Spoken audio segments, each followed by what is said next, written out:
Mesdames et messieurs, chers auditeurs, chers téléspectateurs, merci de nous recevoir chez vous.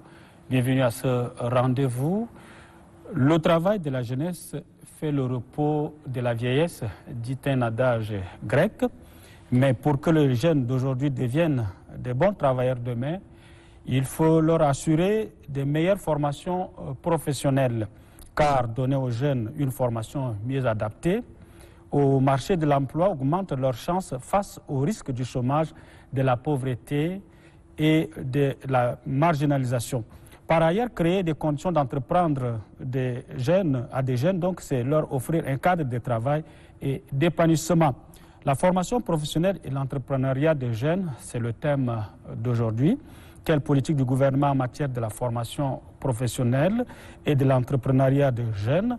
Quels sont les mécanismes mis en place à cet effet?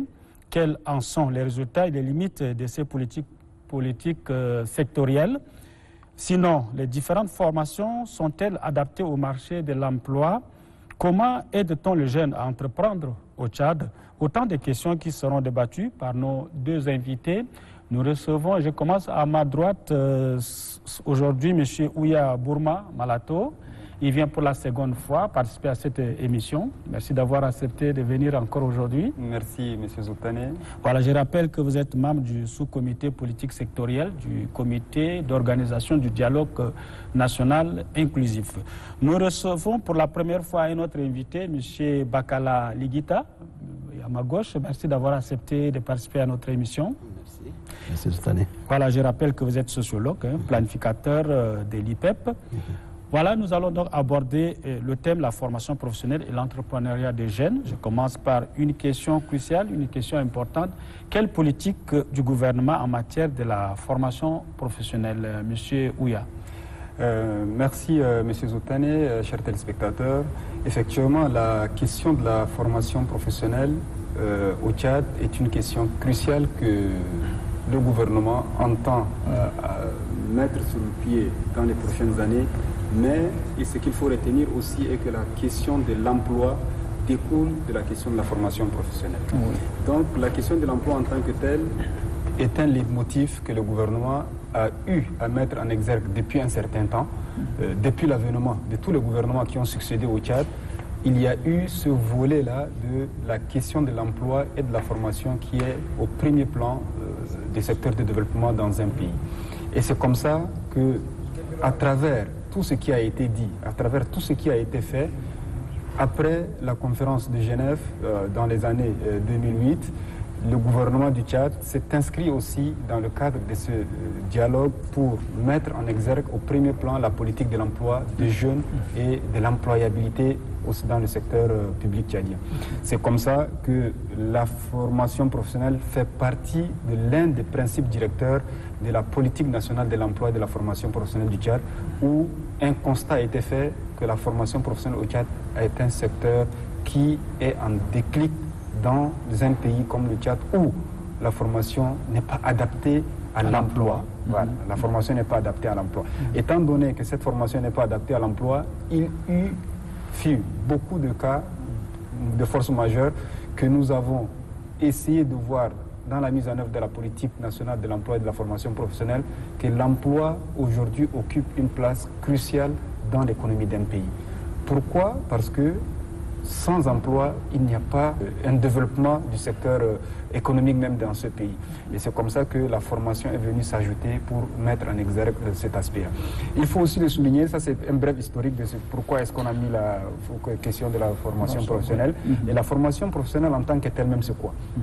C'est cette action-là qui se fait sous forme continue ou bien sous forme permanente, qui permet à un salarié, bien sûr, parce que la formation professionnelle ne concerne pas seulement les gens issus du secteur non salarié, que ce soit un salarié, une personne en chômage ou une personne dans un emploi donné qui veut acquérir une expérience donnée, elle part se faire former pour acquérir une notion accès à l'activité qu'elle est en train de faire. Donc c'est pour acquérir des connaissances pratiques et techniques prêtes à être vendu sur le marché de l'emploi. Donc en fait c'est ça la formation professionnelle. Donc une formation professionnelle continue qui peut être adressée aux salariés du secteur public ou bien du secteur privé, et une formation professionnelle à la carte qui peut être faite pour des emplois ou des personnes qui sont en demande, des demandeurs d'emploi, pour avoir ce qu'on appelle leur activité économique et connaître un secteur d'activité qui va leur permettre de s'exercer. Donc voilà un peu, quelque sorte, c'est quoi une formation professionnelle dans ce pays.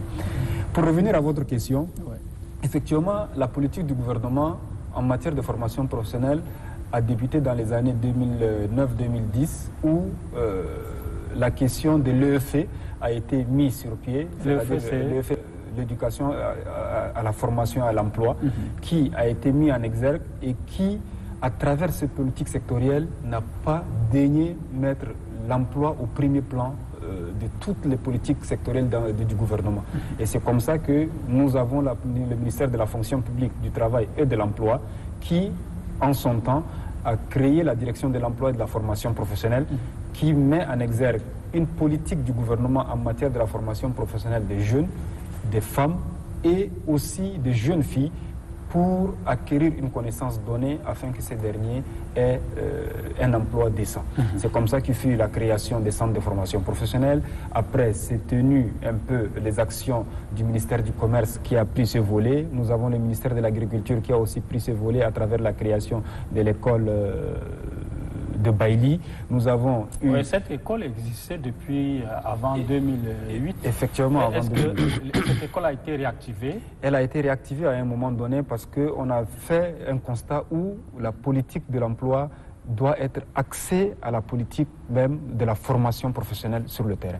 Et c'est comme ça que l'école de Bailly, à un certain moment, a été fermée, mais elle a été réouverte pour permettre maintenant d'asseoir et de former des techniciens de bas échelle qui doivent connaître un peu les techniques d'agriculture pour exercer sur le terrain. Donc voilà un peu cette action de la politique que le gouvernement a mis en exergue pour parler de la formation professionnelle. Oui, Monsieur Bakala, quel regard porter sur cette politique en matière de formation professionnelle au Tchad? Ok, en matière de formation professionnelle au Tchad, je pense que cette formation est un impératif de l'heure. Que tous les jeunes qui sont délaissés, qui se sentent un peu en chômage, doivent saisir cette perche. Et je pense que le gouvernement est en train de tâtonner un peu, mais je pense que c'est bien d'encourager ces jeunes pour qu'ils deviennent vraiment demain de jeunes entrepreneurs qui vont être compétitifs sur le marché national et international. Et quand vous dites le gouvernement tâtonne, vous faites allusion à quoi? À certaines institutions de formation qui ne sont pas adaptées à la réalité? Ou qu'est-ce qui se passe? C'est parce que... Bon, si je parle de tâtonnement, parce que le fonds alloué à la jeunesse comme il se doit n'est pas réparti convenablement. Alors, ça, vous abordez l'aspect entrepreneuriat. Oui, entrepreneuriat. Oui, et les écoles professionnelles en tant que telles, je pense que l'État n'a pas pu encadrer et puis donner vraiment un sérieux, comment dirais-je, outil nécessaire pour former ces jeunes. Ouais. Et c'est ça qui nous pose ces problèmes. Et si j'ai dit il y a un peu une louperie quelque part, je pense que c'est ce problème. Parce que ces écoles ne sont pas encadrées, ne sont pas suivies. Et quand on essaie de voir l'évaluation de ces écoles-là, il y a toujours un peu de soucis. Oui, est-ce qu'il y a vraiment des soucis dans les écoles professionnelles, les instituts universitaires et autres écoles telles que cette école qui est vieille, de Bailly par exemple? Est-ce qu'il n'y a pas de problème de cadres outillés pour former ces jeunes? Est-ce qu'il n'y a pas un problème de suivi? Est-ce qu'il n'y a pas un problème pratique d'orientation? Malheureusement non, par rapport au problème de disponibilité des cadres, les cadres formateurs en technique et professionnelle au Tchad, ces cadres existent, mais c'est en quelque sorte une politique orientée vers les filières porteurs qui n'existent pas. Aujourd'hui, l'école de Bailly, il est là. Nous avons par exemple l'Institut universitaire des sciences et techniques d'Abéché qui forme les techniciens en élevage. Nous avons l'Institut du pétrole de Mao qui a été créé après ça. Ce sont les acquis, nous sommes en train de parler des acquis que le gouvernement a réfléchi pour le mettre sur place, qui découlent de la politique nationale de l'emploi. Nous avons tous ces aspects, ces écoles qui ont été mises sur pied là, n'ont pas eu une bonne orientation dans la pratique même de la mise en œuvre de ces politiques de formation professionnelle. Pourquoi? Parce qu'une formation professionnelle, normalement, doit se faire sur demande. La formation devrait se faire sur demande. Une institution, un État, un fonctionnaire ou bien un chômeur doit avoir en tête qu'est-ce qu'il doit faire comme activité économique, et cette activité économique doit être disponible dans un cadre d'éducation donné. Et c'est comme ça que les centres de formation professionnelle sont créés pour permettre à ces jeunes demandeurs d'emploi ou bien ces fonctionnaires, ces salariés qui veulent faire une réorientation, de partir faire une autre formation qui va leur permettre d'avoir un accès à l'emploi facilement. C'est comme ça que le gouvernement, après une enquête, a détecté qu'il y a 60 à 70% des demandeurs d'emploi sont orientés vers le secteur d'ouvrier, vers le secteur de manœuvre ou bien vers le secteur d'activité économique tertiaire. Et c'est pourquoi nous avons par exemple aujourd'hui beaucoup de jeunes, diplômés ou non, qui s'orientent vers par exemple la climatisation et le froid. Nous avons beaucoup de jeunes qui s'orientent aussi vers la notion par exemple de la menuiserie. Donc tout ça existe. Mais au Tchad, on est resté à cet état embryonnaire où on ne pense qu'à ces petites activités, par exemple la coiffure, la couture et la menuiserie, rien que ça, mais qui n'évoluent pas. Prenons par exemple, aujourd'hui, on peut créer des cadres de concertation, bien des cadres de formation bien adaptés dans le secteur par exemple de la maroquinerie. Aujourd'hui, quand vous prenez par exemple les maroquiniers d'Abéché, voilà, ceux qui travaillent la peau, ils ont existé depuis les années de l'indépendance. Ouais, sans avoir voilà, aucune formation. Ils te font la même chaussure depuis 1960 que tu vas trouver en 2022. Ouais, donc sinon peut-être avant 1960. Avant 1960. Donc c'est pour vous dire qu'il n'y a pas une évolution dans la technique même de fabrication de ça. Donc c'est dû à quoi? C'est dû à un manque de formation professionnelle. Voilà. Si seulement ils ont reçu des formations professionnelles, ils pouvaient faire les choses délibérément. Nous avons, au-delà de cet exemple, l'exemple même, par exemple, des transformateurs des produits locaux. Aujourd'hui, les transformations des produits locaux au Tchad ne sont axées que sur le produit de première nécessité. Tu vas trouver de l'huile, tu vas trouver un peu de savon et c'est tout. Mais on ne valorise pas ce qui est de la richesse de ce pays. Ce pays est orienté vers plusieurs secteurs d'activité, à savoir les richesses au nord a de la richesse, l'est a de la richesse, le centre a de la richesse et l'ouest a de la richesse. C'est pourquoi, à un certain moment donné, nous avons eu ce qu'on appelle le travail décent, l'orientation du travail décent qui a pris en compte 2 ou 3 régions pilotes, à savoir par exemple le Sila, nous avons la Tandjilé et puis nous avons le Charibagrimi. Pourquoi ça? Parce qu'on a constaté vers la Tandjilé que des jeunes migrent vers la capitale à un nombre croissant. Donc qu'est-ce qu'il leur faut donner comme cadre de concertation? Qu'est-ce qu'il leur faut donner comme domaine d'activité qui peut les maintenir dans leur région? C'est le même cas des jeunes de la région du Sila où la terre est très riche et ils sont frontaliers avec des pays voisins qui peuvent leur permettre d'avoir des activités économiques qui débouchent sur une employabilité décente. Mais ces jeunes migrent aussi vers Abéché ou bien vers le centre pour faire des activités. Et sinon au Soudan? Sinon au Soudan pour faire des activités. C'est comme ça qu'à un certain moment, l'État a pensé, en prenant l'exemple par exemple de Gao au Mali, quand les jeunes de Gao venaient vers la capitale Bamako, ils leur ont créé un cadre de maraîchage adapté, évolutif à grande échelle, qui a fait que tout Bamako se ravitaille à Gao. Et c'est comme ça que les jeunes qui sont venus à Gao sont repartis. Donc ce volet-là a été aussi mis en exergue sur le plan national pour permettre à ces jeunes de... Donc le Tchad en a copié à un certain moment, mais par le manque de volonté, par le manque du patriotisme, excusez-moi le terme, ces activités ont été délaissées et on est en train de perdre un peu la notion même de la formation professionnelle adaptée au secteur d'activité et à l'emploi sur le terrain. Oui, vous avez abordé un aspect très important, retenir ces jeunes qui viennent vers N'Djamena, qui viennent vers les grands centres. Vous voyez, N'Djamena est envahi par ces jeunes qui n'ont aucune qualification, qui n'ont peut-être pas été même à l'école, ils n'ont aucune notion de base scolaire. Et est-ce que il n'y a pas une autre manière de maintenir ces jeunes. Hein, il a parlé d'un cadre de formation approprié pour leur permettre de rester sur place. Parce qu'on a constaté que ça n'a pas donné comme solution. Oui. Ces jeunes sont toujours là, M. Bakara. Ils sont pleins en N'Djamena, ils continuent à venir. Est-ce qu'il n'y a pas nécessité de réfléchir autrement? Alors, je pense que ces jeunes qui s'émigrent ici, vers la capitale, c'est parce qu'ils pensent que dans le village profond, ne leur offre aucun avantage. Alors, je pense que le gouvernement est en train de réfléchir, comme le collègue vient de le dire, le gouvernement est en train de réfléchir sur plusieurs mécanismes. Qu'est-ce qu'il faut faire pour pouvoir retenir ces jeunes dans leurs villages respectifs et pouvoir être compétitifs, que ce soit au niveau régional ou bien provincial, voire même international. Alors, ce qu'il faut pour ces jeunes, c'est d'abord les éclairer. Il faut les éclairer, ça veut dire...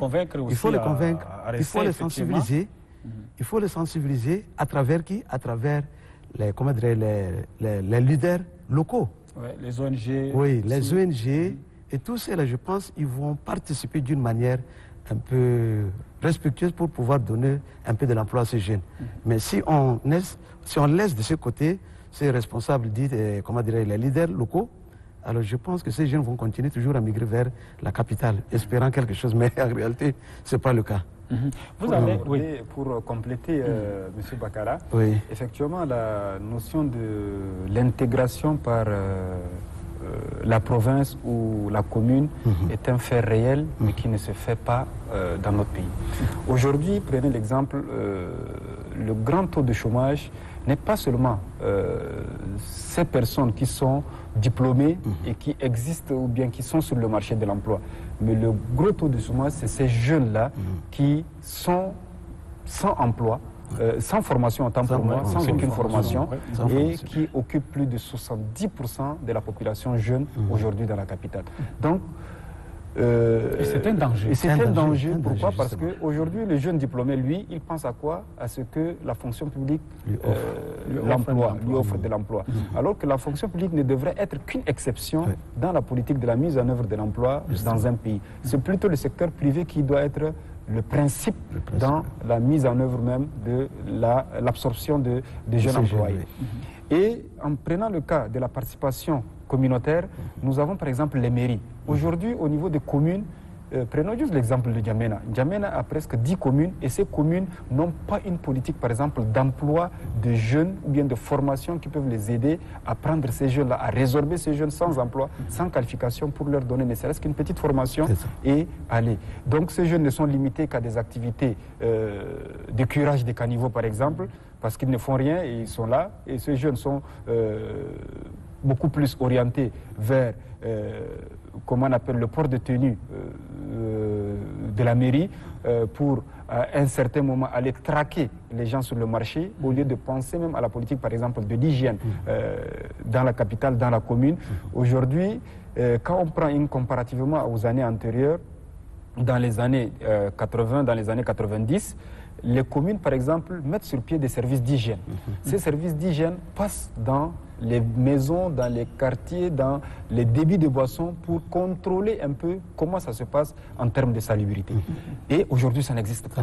Pourquoi? Parce que la mairie ne fait pas un travail adéquat d'absorber ces jeunes-là, de leur donner une petite connaissance, action, c'est-à-dire en 2 semaines, 3 semaines, quelque chose qu'ils ont comme activité et puis qui va leur permettre d'être rentables sur le marché et contribuer au développement même local de la municipalité. Donc, c'est pour dire qu'aujourd'hui, ces jeunes peuvent être facilement absorbés à travers une petite formation qu'on peut leur donner à la carte et qui peut leur permettre de servir même leurs communes respectives. Ouais. Donc, voilà. Parlons encore de ces jeunes qui représentent presque 70% du nombre de jeunes, mais qui sont analphabètes, qui sont dans nos localités rurales qui n'ont aucune qualification.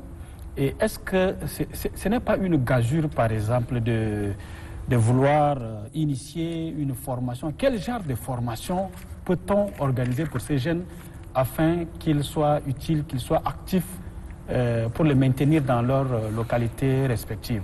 Effectivement, ces jeunes sont un danger, comme on l'a dit. Pourquoi? Parce que ils n'ont aucune notion de scolarisation. Et ce n'est pas parce qu'ils ne sont pas scolarisés que ces jeunes ou bien ces groupes de personnes qui constituent une majeure partie de la population ne peuvent pas avoir accès à un emploi ou bien à une formation donnée. La formation elle-même, c'est quoi? Elle s'adapte à la circonstance.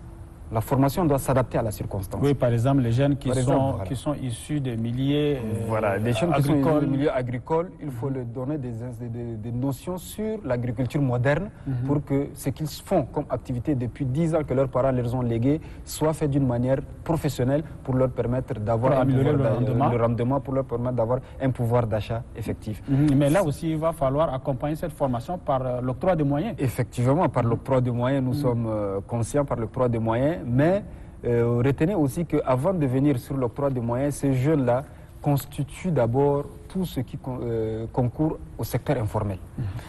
En parlant du secteur informel, nous avons aujourd'hui la majeure partie des jeunes diplômés, non diplômés, qui exercent une petite activité économique, occupent à plus de 75% du marché économique moderne du pays. Aujourd'hui, si vous prenez l'exemple, par exemple, de l'Afrique du Sud ou bien du Bénin, le secteur informel occupe 70%, mais ces derniers contribuent à 30% dans le produit international brut du pays. Pourquoi cela? Parce qu'ils sont organisés. Et au Tchad, le secteur informel n'est pas organisé. Si on veut avoir la contribution de ces jeunes dans l'économie du pays, il faut une réorganisation de ces secteurs-là. Je prends juste l'exemple du Tchad. Aujourd'hui, dans le domaine, par exemple, de la santé, vous avez, que ce soit intellectuel, non intellectuel, il spécifie ou bien il va vers la médecine moderne. Mais à un certain moment, tout le monde a un recours vers la médecine traditionnelle. Oui. Mais si seulement cette activité de la médecine traditionnelle est organisée, elle permet maintenant aux citoyens lambda, que ce soit scolarisés, non scolarisés, instruits, non instruits, d'aller vers ce secteur-là et de tirer, l'État peut tirer profit à une organisation, une réglementation donnée pour permettre à ces derniers. C'est comme ça que le ministère de la Santé, dans son ensemble, a créé ce qu'on appelle la direction de la médecine traditionnelle. Pourquoi? C'est pour réglementer ces derniers-là. Mais sur le terrain, on ne voit pas cela. On ne voit pas cela, c'est à quelques charlatans qui sont là, à quelques personnes qui se vont sur un coin de rue et qui crient des médicaments surdosage à la population. Donc voilà un exemple parmi tant d'autres qui peut faire rentrer de l'économie dans un pays à travers la pharmacopée traditionnelle, mais qui n'est pas organisée. C'est ça, par exemple, au Bénin, qui occupait une grande partie de la population, où le monde extérieur vient même se ravitailler au Bénin à travers la pharmacopée traditionnelle.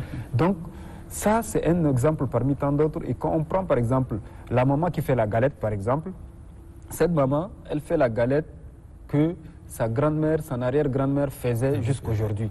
Alors qu'une petite considération du ministère du Tourisme et de l'Artisanat qui viendra leur donner les techniques modernes de la transformation de la farine en galette avec un petit ingrédient qui va faire ce qu'on appelle un élément de différenciation, peut les amener à vendre plus la galette. Aujourd'hui au Tchad, vous trouvez qu'il y a une seule dame qui vend par exemple du jus de baobab. Une seule dame. Et puis c'est un jus prisé, mais on n'en trouve pas. Alors que la matière elle-même première est en abondance dans le pays. Ouais. Donc vous voyez, les opportunités existent, mais la question d'orientation à la formation ou bien d'orientation à l'emploi ou à l'activité économique donnée n'existe pas.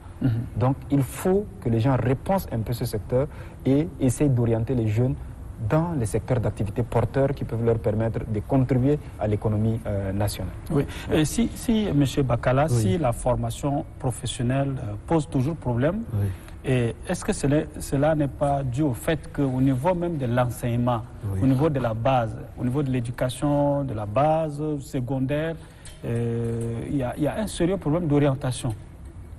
Ok, monsieur donner l'occasion aux jeunes de se perfectionner dans des domaines qui peuvent permettre d'avoir de l'emploi, et là, les enseignants peuvent susciter en ces jeunes-là l'envie d'être orientés plutôt vers un domaine que l'autre.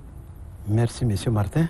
Je pense que cette question, elle est vraiment importante, et en ce sens que l'enseignement, parler de l'enseignement dans les écoles, surtout primaires, et je pense qu'il y a beaucoup de choses qu'il faut vraiment en parler. Mais peut-être qu'on n'aura pas le temps de tout dégager. Alors, quand on parle surtout des programmes, les programmes que nous avons maintenant de nos jours ne riment plus avec le programme conçu depuis il y a déjà peut-être 60 ans plus. Oui, parce que ça ne cadre pas avec la réalité. Ça ne cadre plus avec la réalité de l'ère. Alors, ces jeunes-là, je pense qu'il faut qu'on essaie de, par exemple, recorriger même l'école tchadienne en tant que telle. Surtout avec les nouvelles innovations que nous avons maintenant là. Il faut que ces jeunes-là vraiment soient à la hauteur de pouvoir donner quelque chose pour un développement meilleur pour l'ère à venir. Sinon, ça pose problème. Depuis la base au niveau du primaire. Et même aller au niveau du secondaire, au niveau du lycée, ça pose toujours problème. C'est pourquoi ces jeunes sont mal orientés. Et s'ils sont mal orientés, ils deviennent moins efficaces. Ils deviennent moins efficaces pour le pays. D'abord pour eux-mêmes et pour les pays. Et est-ce que, quand vous parlez de mal orienté, oui. C'est-à-dire la matière qui est donc les livres et autres? Ça veut dire les notions de base, oui. Depuis, les leçons. Depuis le primaire ne sont pas bien apprises, ne sont pas bien adaptées comme il se doit. Donc les enfants pensent qu'aller à l'école, c'est seulement apprendre à lire et écrire. Et ils continuent ça toutefois avoir quelque chose à la tête. Et c'est ça le sérieux problème et le vrai danger même pour notre jeunesse africaine. Donc c'est un problème en particulier pour le Tchad. Du curricula, effectivement, parce que le curricula il est mal conçu et une enquête n'a pas été faite dans ce sens pour permettre d'avoir quel type d'activité, quel type de formation ou bien quel type d'orientation il faut réserver aux jeunes Tchadiens. Vous avez cité le projet formation et insertion des jeunes au Tchad. Ce projet qui a pour objectif de promouvoir l'employabilité, l'emploi et surtout, vous l'avez dit, l'auto-emploi de la masse des jeunes. Et aujourd'hui, si on vous demande de faire un petit bilan, est-ce qu'il y a espoir? Est-ce qu'il y a quand même des résultats plus ou moins acceptables dans le domaine de la formation? Effectivement, il y a espoir puisque ce programme a permis de résorber un bon nombre de jeunes, beaucoup plus de jeunes filles ont été résorbées à travers ce programme qui a été mis sur pied, orienté vers beaucoup plus, comme on appelle les filles mères, par exemple, ont été absorbées pour apprendre par exemple la couture et la mode. Donc aujourd'hui, le ministère de la formation professionnelle, à travers les partenaires techniques, a essayé de suivre ce programme et de l'adapter même au contexte local et au contexte de la sous-région. C'est comme ça que ce programme a permis de faire sortir plus des milliers de jeunes diplômés qui ont reçu une petite notion et qui sont maintenant actifs sur le marché de l'emploi en créant leur propre emploi eux-mêmes. En créant leur propre emploi, c'est-à-dire eux-mêmes faire leur activité économique, mais ils sont confrontés à plusieurs problèmes, qui est le problème maintenant d'accompagnement et de financement pour asseoir une activité en bonne et due forme ou bien une entreprise en tant que telle. Et on a parlé de la formation professionnelle, qui est un concept nouveau parce que vous l'avez situé entre 2008-2009. Effectivement. Et l'autre concept qui concerne l'entrepreneuriat jeune est aussi nouveau. Et c'est quoi l'entrepreneuriat jeune? L'entrepreneuriat, s'il faut aller dans son sens étymologique... Et il y a entrepreneuriat avec A, voilà, entrepreneuriat et puis entrepreneuriat. En fait, c'est juste une tautologie de mots, c'est la même chose. L'autre est une connotation canadienne et l'autre est une connotation juste française. Ouais, et nous allions vers la connotation française où il faut parler de l'entrepreneuriat. Donc, entrepreneuriat qui découle de l'entrepreneur et qui devient du verbe entreprendre. Le verbe entreprendre, c'est quoi? Donc, quand on veut décortiquer cela, on dit entre et tu prends. Voilà. Donc, c'est-à-dire entre dans le secteur et tu prends ce qui t'est dû. Donc, il n'y a aucune limite, il n'y a aucun obstacle qui est à franchir. Donc, tu entres et tu prends ta part du marché et tu développes. C'est comme ça qu'on a la notion d'entreprise qui vient se jouer à cela, la notion d'entrepreneuriat. Et surtout, moi j'insiste sur la notion de la culture entrepreneuriale, qui est cette notion qui n'est pas incluse dans les activités. Donc l'entrepreneuriat, c'est cette fonction, cette activité économique qu'une personne exerce à travers des moyens financiers, humains et matériels pour mettre en exergue une activité donnée pour faire ce qu'on appelle le plus-value ou bien avoir du profit sur le marché. Donc, elle ne peut être mise sur pied que par un entrepreneur. Et un entrepreneur, c'est une personne physique qui prend l'initiative d'avoir une activité face à une opportunité d'affaires qui existe sur le terrain. Et les opportunités au Tchad, ça ne manque pas. Ou bien face à une proactivité de sa personne, en fonction de ce qu'il a reçu comme formation, il crée une activité économique pour faire l'activité. Voilà, les activités, on va peut-être aborder, parce qu'il y en a beaucoup, mais comment se fait la promotion de l'entrepreneuriat au Tchad, vous, en tant que sociologue? Quel regard vous portez sur les initiatives gouvernementales et autres pour promouvoir l'entrepreneuriat au Tchad? Alors, pour promouvoir l'entrepreneuriat au Tchad, je pense, à mon sens, en tant que sociologue, je pense pour tout travail au Tchad, il faut faire toujours bouger un sociologue à côté. Mais je pense que le gouvernement, ou bien c'est pas certains partenaires techniques, ne font pas des études appropriées comme il se doit, et ils lancent les choses au terrain. Et vous estimez que cette étude devait être faite par vous? C'est ça qui est à l'origine, je pense, c'est ça qui est à l'origine de l'échec que nous avons connu, et ce qui est déjà maintenant. Alors, en tant que sociologue, je pense qu'il faut d'abord, avant tout, aller préparer le terrain. Ça veut dire explorer le terrain, recueillir certaines informations, et puis les mettre sur table pour pouvoir agir. Mais ce qui en manque maintenant, c'est les gens les poussent comme ça. Donc, en tant que sociologue, il faut vraiment, les prérequis. il faut d'abord, selon moi, il faut d'abord faire appel aux sociologues. Mais de nos jours, quand on parle dans nos différentes activités, que ce soit économique ou autre, tout ça, il n'y a même pas de sociologues à côté. Alors, les sociologues, ils ont un rôle vraiment important à jouer dans notre économie tchadienne. D'accord. Et la promotion de l'entrepreneuriat au Tchad, comment ça s'est fait? Effectivement, la promotion de l'entrepreneuriat, pas seulement au Tchad, mais d'une manière générale, dans tous les pays, elle est endogène. Endogène, pourquoi? Parce qu'elle est ancrée dans les réalités d'un pays ou bien d'une communauté donnée. C'est pourquoi, aujourd'hui, au Tchad, l'entrepreneuriat est une notion nouvelle. Elle est une notion nouvelle, pourquoi? Parce que elle a commencé à être sur le marché dans les années 2014-15, où on incitait les jeunes à avoir leur propre emploi, où on incitait les jeunes à créer des emplois. Et c'est comme ça que, quand nous avons compris que l'État ne peut pas résorber tous les diplômés, c'est comme ça qu'on demandait aux jeunes d'entreprendre et d'ouvrir des activités. C'est comme ça que est né ou bien est créé le ministère d'abord, dans un premier temps, de microcrédit pour la promotion de la femme et de la jeunesse. Donc, dans les années 2012-2014, le ministère est né. Le ministère a commencé à octroyer des crédits. Ces crédits sont octroyés directement aux bénéficiaires demandeurs de crédit. Et c'est comme ça que l'État a mis en son temps 2 milliards par région pour d'octroyer des crédits à ces jeunes-là. À un certain moment, on a compris que cette politique d'octroi direct, le remboursement ne se faisait pas. Donc les jeunes prenaient l'argent, mais ne font pas l'activité dévolue ou bien n'arrivent pas à être indépendants au vu de cette activité. C'est comme ça qu'ils ont opté pour la notion de faire.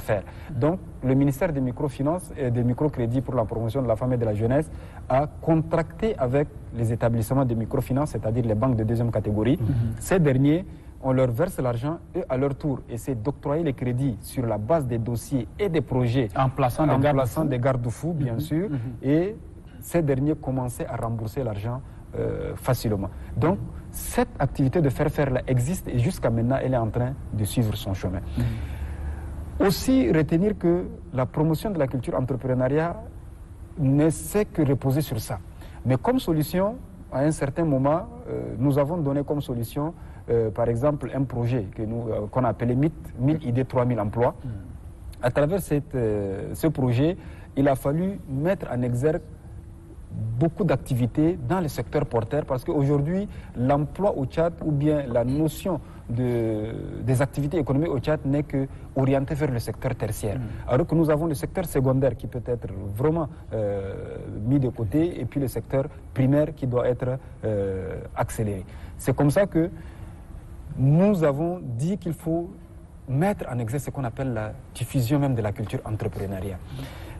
Excusez-moi de paraphraser pour être beaucoup plus, comment on appelle, éducationnel, pour dire Paul Arthur Fortin, un grand auteur de l'entrepreneuriat a dit que l'entrepreneuriat elle-même, c'est ce qu'on appelle un antidote à la pauvreté. Donc, pourquoi est-ce qu'il dit que l'entrepreneuriat est un antidote à la pauvreté? Tout simplement parce qu'aujourd'hui, la notion de la pauvreté est une notion qui est basée, par exemple, sur le chômage.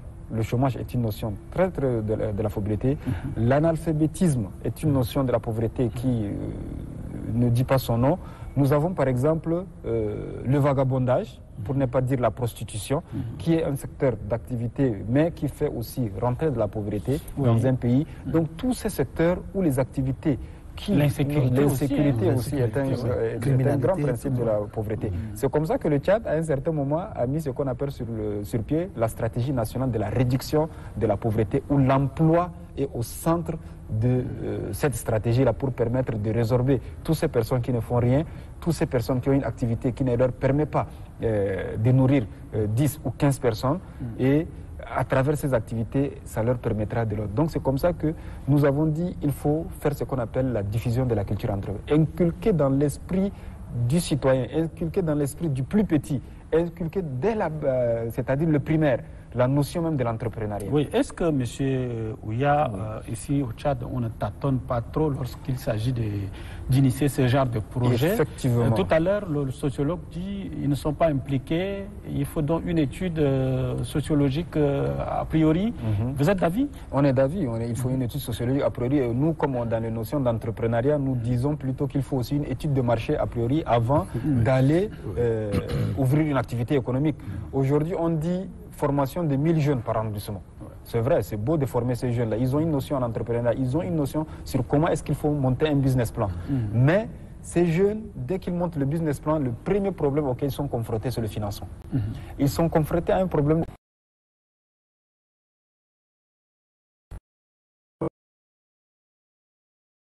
On dit par exemple, on peut entreprendre avec 0 franc, qu'avec ses idées, avec ce qu'on peut faire, et si on commence une activité, c'est possible.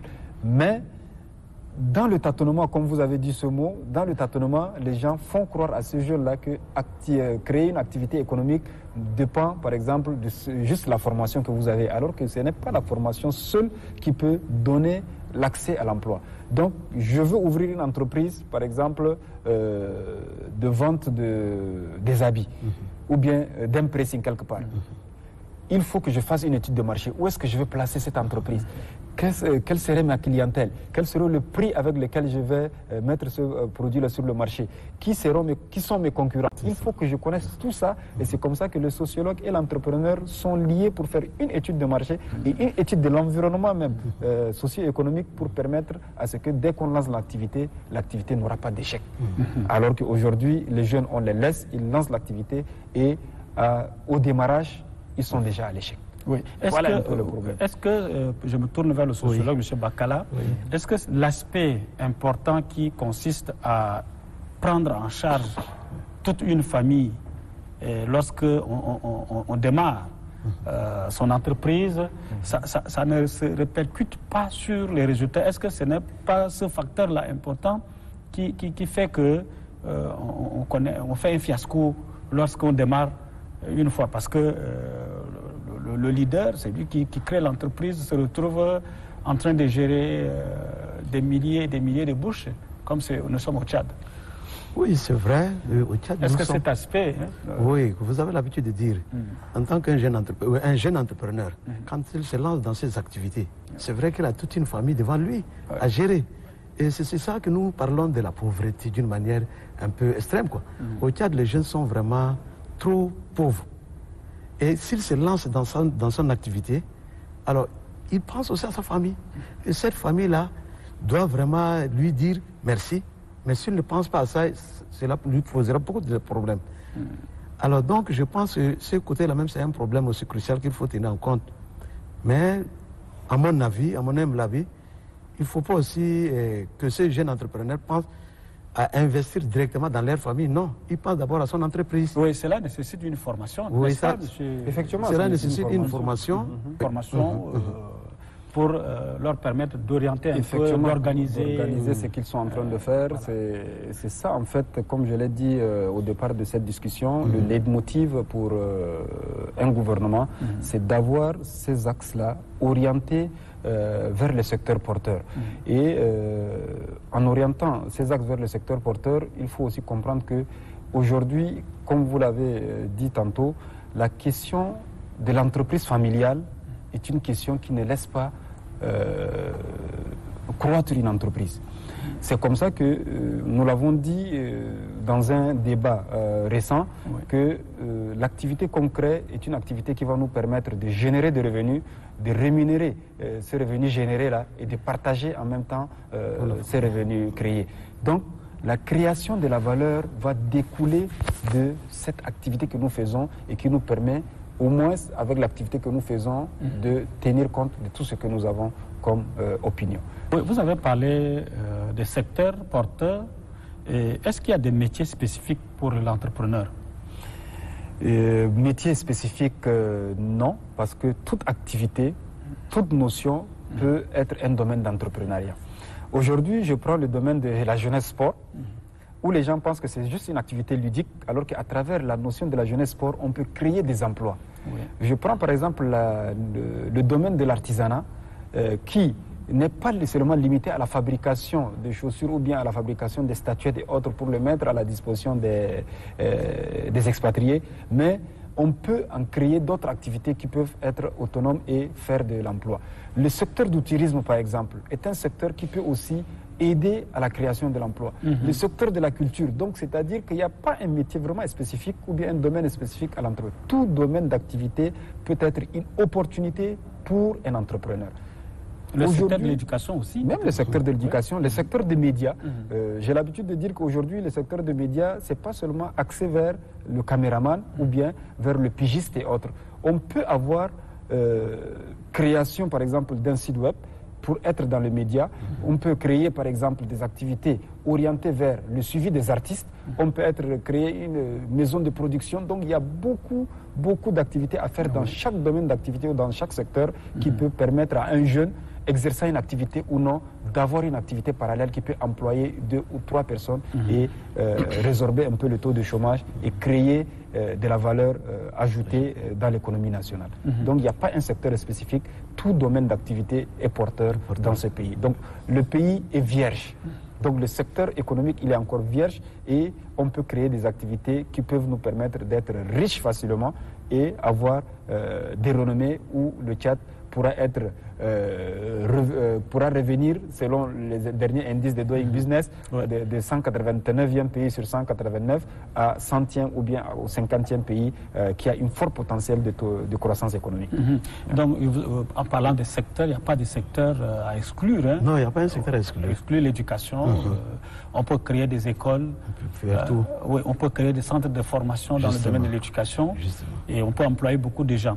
Et est-ce que les politiques sectorielles dans le domaine de l'éducation ont eu leurs limites? Parce qu'on a déjà cité les problèmes. Et quelles sont ces limites-là? Bon, les limites sont nombreuses. Mais seulement que nous allons essayer de voir quelles sont ces limites cas par cas. Parce que quand on parle de la formation en tant que telle, surtout dans le domaine de l'enseignement, il y a insuffisance. Les enseignants ne sont pas bien encadrés, les élèves ne sont pas bien évalués, et même les services, les différents services même ne sont pas outillés ou bien ne sont pas dotés de certaines documentations pour pouvoir suivre et continuer leurs activités comme il se doit. Donc je pense qu'il y a plusieurs limites qui entravent dans le domaine de l'éducation. D'accord, les limites des politiques sectorielles en matière de formation professionnelle et entrepreneuriat jeune. Effectivement, il y a eu beaucoup de limites. On prend par exemple aujourd'hui, dans le secteur de la formation professionnelle, il n'y a pas ce qu'on appelle une synergie d'action entre les centres de formation ouverts, par exemple, au niveau du ministère de la fonction publique, les centres de formation ouverts au niveau du ministère de la formation professionnelle et les centres d'éducation et la formation à la base ouverts au niveau du ministère de l'éducation nationale. Donc, chacun à son niveau essaye d'aller comme il le pense, alors qu'ils développent tous une même politique nationale, celle de la politique de la formation professionnelle au niveau du Tchad. Donc il faut un cadre de concertation et de synergie qui leur permet d'avoir en même temps la même parole et de dire qu'aujourd'hui, par exemple, ce secteur d'activité est déjà existant dans telle école et ce secteur d'activité n'existe pas dans cette école, il faut le créer. Donc c'est un mécanisme de juste suivi. un mécanisme de suivi qui n'est pas mis en place. Pour nous permettre de réorienter. Effectivement, de réorienter toute cette politique-là. Et c'est le même cas et le même constat qui est fait au niveau de l'entrepreneuriat. Pourquoi? Parce qu'au niveau de l'entrepreneuriat, aujourd'hui, il y a plusieurs fonds qui sont créés. Et ces fonds créés-là n'ont pas ce qu'on appelle un suivi adéquat à qui fait quoi, comment il le fait et quand est-ce qu'il faut le faire. Aujourd'hui, tu vas trouver un fonds créé au niveau du ministère des Finances. Le même fonds est créé ou bien mis à disposition au niveau des banques. Ce même fonds existe au niveau du ministère de la formation professionnelle, mais qui est géré par des organismes ou des personnes différentes, mais qui n'aident pas à asseoir une bonne politique de synergie. Donc, la politique même sectorielle au niveau du Tchad a ses limites et ces limites ne peuvent être résorbées facilement qu'en mettant un accent particulier sur le suivi de ces secteurs-là et l'orientation vers les activités qui peuvent sortir le pays de sa gangrène.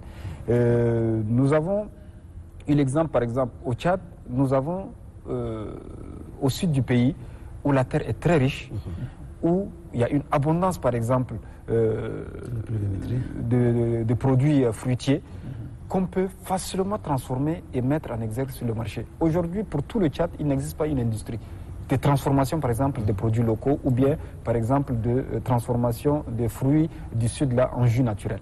Il y avait eu en son temps l'usine de jus de Doba, mais qui a fermé ses portes. Pourquoi? Parce qu'il n'y a pas eu un suivi adéquat pour permettre à cette industrie extractive-là d'asseoir sa politique. Et c'est le même cas où il n'y a pas une synergie pour attirer les investisseurs. Il y a un manque d'attrait des investisseurs qui est fait au Tchad. Donc le gouvernement peut orienter aussi sa politique vers ce secteur-là pour attirer les investisseurs afin que ces derniers puissent avoir un œil sur le secteur porteur et les activités économiques et miniers qui peuvent sortir de la gangrène le pays. Donc, n'est pas seulement penser au pétrole ou bien penser à l'or qui sont nos matières premières, mais penser par exemple aux activités génératrices de revenus qui peuvent aider le domaine de l'agriculture, voilà, le domaine de l'agriculture, la pêche, effectivement, qui peuvent aider plusieurs personnes à la fois avec peu de moyens et avec une orientation bien particulière. Oui, vous avez parlé des microcrédits, les institutions financières oui. bancaires. Oui. Et ça, vous trouvez que c'est l'une des solutions appréciables? Effectivement, c'est l'une des solutions appréciables que nous trouvons et puis nous avons apprécié dans un récent discours des hautes autorités où le microcrédit pour les femmes est en train de refaire surface. Aujourd'hui, les femmes ont ce système de microcrédit d'épargne participative là, qui est un élément central de la microfinance, ce qu'on appelle les tontines. Ces tontines permettent d'épargner de l'argent et d'aider économiquement chaque femme à un certain moment donné dans le cercle restreint. C'est comme ça que les tontines sont restées toujours informelles. Effectivement, les tontines sont toujours restées informelles et c'est comme ça que les établissements de microfinance ont été créés et où les femmes peuvent faire leurs tontines au niveau de ces établissements de microfinance et au-delà des activités qu'elles peuvent avoir, les établissements essayent de les former, de les éduquer et de les orienter vers des activités qui peuvent leur permettre d'être pérennes. Donc voilà une solution sur la table qui est là, qui peut permettre à tout citoyen, toute femme, tout jeune, d'avoir facilement de l'emploi et de l'activité économique basée sur une activité moyenne à quelque chose. Donc, quand on dit entreprendre, ce n'est pas seulement créer, ouvrir une entreprise. Non, entreprendre, c'est déjà commencer une petite activité économique qui te permet d'avoir un petit revenu, un petit bénéfice sur ce que tu investis et qui te permet de faire le cycle de création, rémunération et partage de la valeur créée. Donc voilà un peu une solution adéquate qu'on peut mettre sur pied et aider. C'est juste éviter les crédits directs, c'est vrai. Il faut éviter les crédits directs parce que les remboursements ne se font pas à temps et orienter beaucoup plus vers le secteur où les institutions sont formalisées à travers un mécanisme comment on appelle, d'orientation axée sur ça. Et c'est comme ça qu'il y a eu des facilités avec l'Agence nationale d'investissement qui a été créée et pour permettre d'asseoir cela. Donc voilà un peu comment est-ce qu'on peut résumer ces actions en faveur de l'emploi. Merci Monsieur Ouya. Bakala, en une minute, vous pouvez nous dire quel est l'apport attendu d'un sociologue pour mieux, n'est-ce pas, orienter les actions dans le domaine de l'entrepreneuriat jeune, en une minute. Ok. Alors je pense que l'apport pour un sociologue on est sur les dans une formation, dans une formation entrepreneuriale, c'est d'explorer l'univers entrepreneurial et pouvoir dégager des solutions appropriées pour pouvoir donner un ouf de soulagement pour la jeunesse. C'est donc pour orienter un peu les décideurs par rapport à... Oui, voire même les décideurs et les bailleurs aussi. Voilà. Je pense que nous avons fait le tour de la question et nous sommes arrivés pratiquement à la fin de notre émission. Mais en un mot, il y a espoir? Il y a espoir, il y a grand espoir pour la notion de la formation professionnelle au Tchad et la notion de l'entrepreneuriat. Je l'ai dit, l'entrepreneuriat est une notion nouvelle au Tchad, mais elle a commencé déjà à être ancrée dans la culture du jeune Tchadien, de la culture même des personnes qui sont sur le marché de l'emploi. Pourquoi? Parce qu'aujourd'hui, toute personne qui a un revenu pense à créer une activité économique à côté pour lui ou bien pour ses semblables. Donc il y a déjà un effort qui est en train de se faire et on pense que dans les années à venir, le Tchad sera vraiment classé parmi les pays où les entrepreneurs tchadiens vont être beaucoup plus orientés vers la création des activités et d'emplois et non un entrepreneuriat orienté vers la défense des projets comme nos jeunes le font maintenant. Voilà. Les jeunes sont à l'écoute, ils ont suivi et à espoir, tenez bon, chers jeunes. C'est la fin de notre émission. Nous avons reçu autour de cette table pour débattre de ce thème formation professionnelle et entrepreneuriat des jeunes, M. Ouya Bourma Malato. Il est membre du sous-comité politique sectoriel au niveau du comité d'organisation du dialogue national et inclusif. Nous avons également reçu M. Bakala Ligita, il est sociologue. Il est planificateur de l'IPEP, inspection pédagogique de l'enseignement primaire. Chers auditeurs, merci de nous avoir suivis. Chers téléspectateurs, merci de votre fidélité. Au revoir et à la semaine prochaine.